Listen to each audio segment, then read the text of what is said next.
चलिए हेडिंग बनाइए प्रीपोजिशन। आज हम लोग प्रीपोजिशन को सीखने का काम करेंगे, बिल्कुल बेसिक से समझने का काम करेंगे, जानने का काम करेंगे और इसे लॉजिकल हम सीख समझने का काम करेंगे। तो प्रीपोजिशन को पढ़ने से पहले हम ये जानने का काम करते हैं कि प्रीपोजिशन जो है हम किस किस पॉइंट ऑफ व्यू से हमारे लिए इम्पोर्टेंट है और कितना इम्पोर्टेंट है। तो सबसे पहले हम इसके पॉइंट ऑफ व्यू को जानने का काम करते हैं। पॉइंट ऑफ व्यू यानी पॉइंट ऑफ व्यू में सबसे पहले हम बात करें किसकी, तो हम सबसे पहले बात करते हैं एग्जाम की। सबसे पहले बात करते हैं एग्जाम की। तो एग्जाम में किस एग्जाम की बात करें तो हम बात करते हैं SSC, CGL, CPU, CHSL, CDS और बैंकिंग की।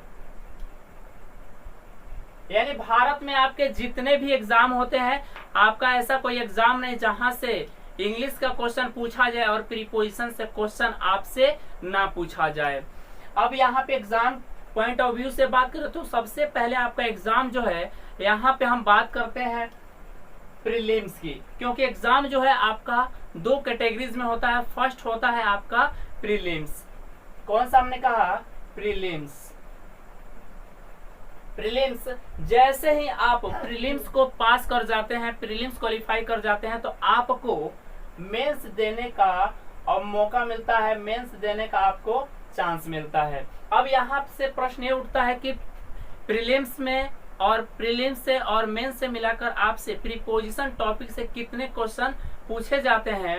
ये दोनों से मिलाकर आपसे लगभग 5 to 10 क्वेश्चन आपसे एग्जाम में पूछ लिए जाते हैं। यानी ये तो जो है आपकी एग्जाम पॉइंट ऑफ व्यू से बात हो गई। और हमें किस पॉइंट ऑफ व्यू से हमें जानना चाहिए, हमारे लिए इम्पोर्टेंट है, तो हम एग्जाम के साथ साथ बात करते हैं अदर पॉइंट ऑफ व्यू से। कैसे? अदर पॉइंट ऑफ व्यू से। अदर पॉइंट ऑफ व्यू में किसे? तो सबसे पहले हम बात करते हैं स्पोकन की। स्पोकन जो है, स्पोकन में आपको प्रीपोजिशन टॉपिक से कितना बेनिफिट मिलता है, कितना बेनिफिशियल आपके लिए टॉपिक होता है। तो यहाँ पे आपको स्पोकन में लगभग 5 to 10% आपको स्पीकिंग में बेनिफिट देता है, बेनिफिशियल होता है। अब यहाँ पे हमने एग्जाम की बात कर ली, स्पोकन की बात कर ली। अब इसके साथ साथ हम बात करते हैं राइटिंग सेक्शन की। राइटिंग सेक्शन की यानी राइटिंग सेक्शन में जो है प्रीपोजिशन आपको कितना बेनिफिट देता है, कितना आपके लिए बेनिफिशियल होता है। तो यहाँ पे जो आपको बेनिफिट मिलता है 10 to 15% आपको राइटिंग सेक्शन में बेनिफिट देता है, आपके लिए बेनिफिशियल होता है। अब यहाँ से हम इसे बिल्कुल बेसिक से सीखने का काम करेंगे, समझने का काम करेंगे। क्यों? क्योंकि ये जो प्रीपोजिशन टॉपिक है आपको एग्जाम के लिए भी इम्पोर्टेंट है और स्पीकिंग के लिए भी इम्पोर्टेंट है, और उसके साथ साथ ये राइटिंग सेक्शन में भी आपको बेनिफिट देता है, बेनिफिशियल होता है। यानी इंग्लिश कि जितने दायरे हैं, जितने कैटेगरीज हैं, हर कैटेगरीज में आपको बेनिफिट देता है, बेनिफिशियल होता है। इसका मतलब ये है कि ये टॉपिक जो है आपके लिए बहुत इंपॉर्टेंट है, बेनिफिशियल है। तो इसे हम बिल्कुल बेसिक से सीखने का काम करेंगे, समझने का काम करेंगे, ताकि कोई कंफ्यूजन ना हो, कोई दिक्कत ना हो। हर एक पॉइंट को हम लोग समझने का काम करते हैं।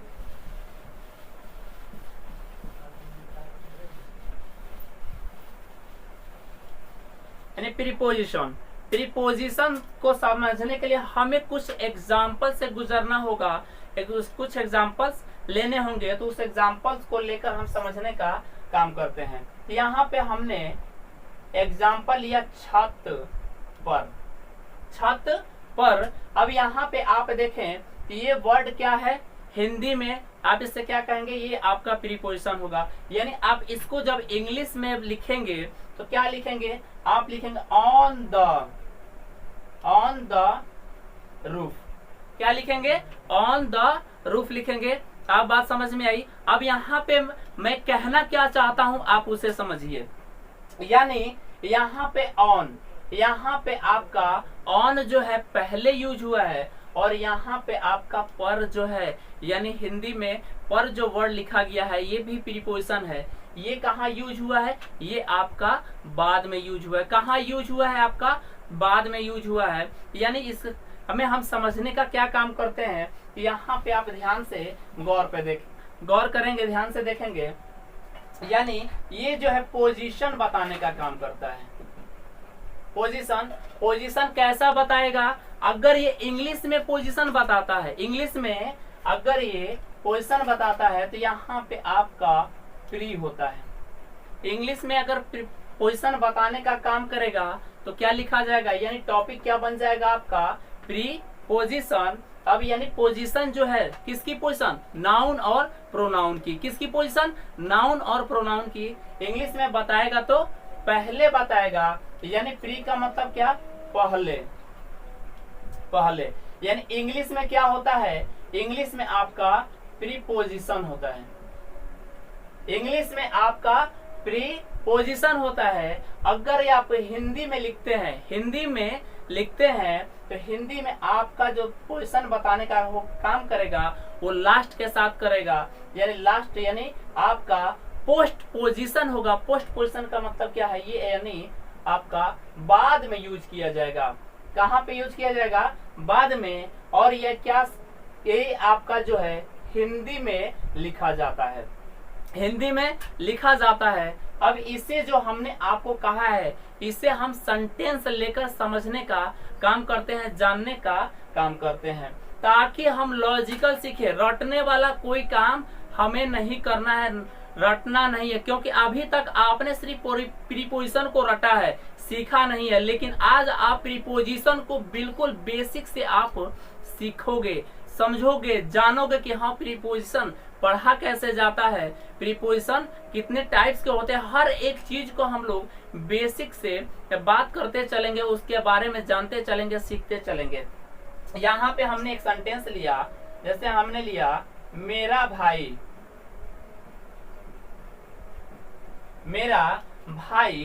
छत पर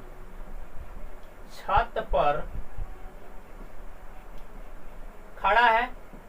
मेरा भाई छत पर खड़ा है। अब यहाँ पे आप देखें पर वर्ड क्या है? पर जो है आपके नाउन के बाद में आया कि नहीं आया? बोलो, नाउन के बाद आया कि नहीं आया? नाउन के बाद यूज हुआ। किस में? हिंदी में। हमने क्या कहा है? यानी जब प्रीपोजिशन होगा हिंदी में होगा तो वो जो है नाउन के बाद में होगा। कहाँ होगा? नाउन के बाद में लिखा जाएगा। अगर इंग्लिश में होगा, इंग्लिश में अगर लिखा जाएगा तो वो आपका पहले लिखा जाएगा। इंग्लिश में लिखा जाएगा तो आपका पहले लिखा जाएगा। क्या लिखा जाएगा इसका? जैसे हमने कहा माई ब्रदर is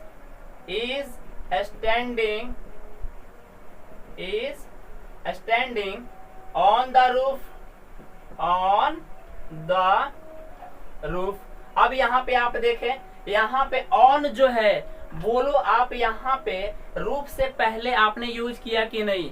रूफ से पहले यूज किया ना, तो ये आपका क्या है? प्रीपोजिशन। यानी इंग्लिश में आपका होता है प्रीपोजिशन और ये आपका हिंदी में होता है पोस्ट पोजिशन। यानी ये जो पोजिशन है हिंदी में होगा तो बाद में आएगा और इंग्लिश में होगा तो पहले लिखा जाएगा। बोलो, कॉन्सेप्ट क्लियर हुआ कि नहीं?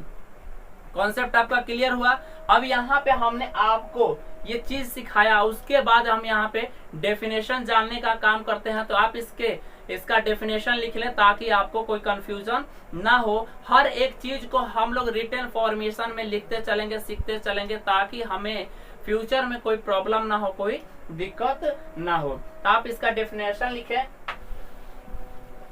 आप इसका डेफिनेशन लिखें।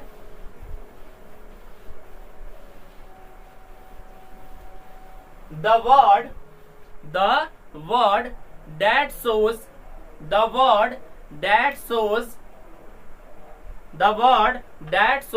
a relation between a noun or a pronoun.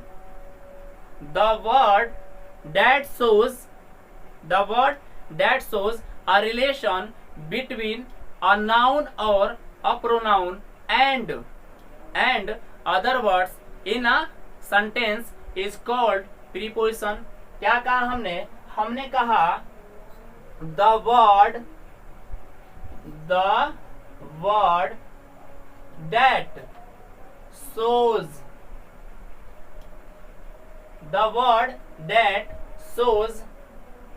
a relation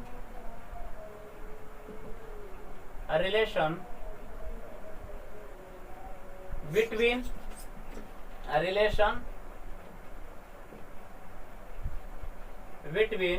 a noun or a pronoun. The word that shows a relation between a noun or a pronoun and other words in a sentence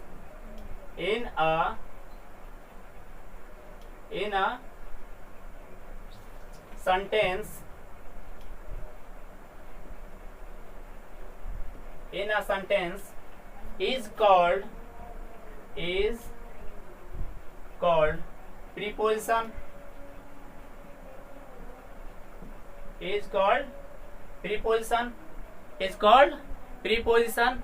बोलो concept आपका clear हुआ कि नहीं? क्या हमने लिखा? The word, साथ साथ बोलते चलो ताकि आपको भी याद हो जाए. The word that shows a relation between a noun or a pronoun and other words in a sentence is called preposition. बोलो हो गया. अब यहाँ पे हमने डेफिनेशन देखा. अब इसके साथ हम जानने का काम करते हैं कि प्रीपोजिशन हमारे कितने टाइप्स के होते हैं. तो हेडिंग बनाइए टाइप्स ऑफ प्रीपोजिशन. हेडिंग बनाइए types of preposition. Types of preposition. Types of preposition. Types of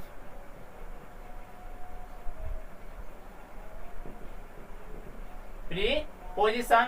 यानी प्रीपोजिशन जो है वो कितने प्रकार के होते हैं, कितने टाइप्स के होते हैं. तो प्रीपोजिशन जो है मेनली 4 टाइप्स के होते हैं. कितने टाइप्स के?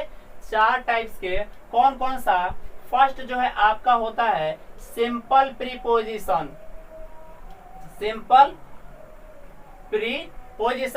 आप यहाँ पे पी का मतलब प्रीपोजिशन समझेंगे, ठीक है. और सेकेंड जो है आपका कंपाउंड प्रीपोजिशन.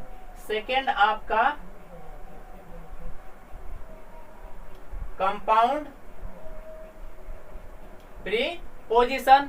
सेकेंड आपका कंपाउंड प्रीपोजिशन. और थर्ड जो है आपका प्रीपोजिशनल फ्रेज. Prepositional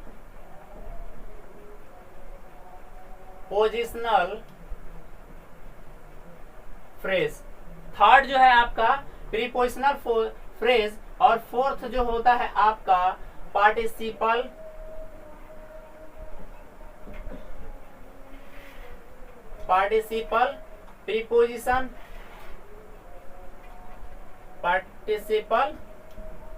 preposition. यानी प्रीपोजिशन के कितने टाइप्स हैं? तो प्रीपोजिशन के आपके 4 टाइप्स हैं. कौन कौन सा? फर्स्ट है आपका सिंपल प्रीपोजिशन.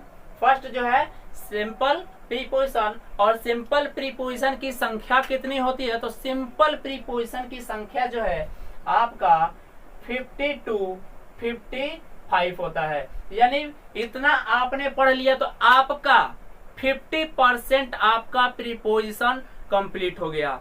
50% प्रीपोजिशन आपका कंप्लीट हो गया. और कभी भी आपसे एग्जाम में, कॉम्पिटिटिव एग्जाम में यहाँ से क्वेश्चन आपसे नहीं पूछा जाता. अगर क्वेश्चन पूछा भी जाता है तो लगभग 1 से 2% क्वेश्चन आपसे पूछा जाता है. जितना क्वेश्चन आपसे पूछा जाएगा वो कंपाउंड से होगा या फिर प्रीपोजिशनल फ्रेज से होगा या फिर आपसे पार्टिसिपल प्रीपोजिशन आपका पार्टिसिपल प्रीपोजिशन से क्वेश्चन होगा। ठीक है, अब यहाँ पे हम इसे एक एक कर सिंपल प्रीपोजिशन को पढ़ने का काम करते हैं, फिर उसके बाद कंपाउंड प्रीपोजिशन को जानने का काम करेंगे, और उसके बाद थर्ड में प्रीपोजिशनल फ्रेज क्या है इसे हम जानने का काम करेंगे, और लास्ट में आपका पार्टिसिपल प्रीपोजिशन क्या है इसे हम जानने का काम करेंगे। अगर इतना हमने पढ़ लिया तो हमारा प्रीपोजिशन टॉपिक जो है कंप्लीट हो जाता है, तो उससे यहाँ तक हमारा प्रीपोजिशन टॉपिक कंप्लीट हो जाएगा। तो यहाँ से आप हेडिंग बनाइए सिंपल प्रीपोजिशन, हेडिंग बनाइए सिंपल प्रीपोजिशन, सिंपल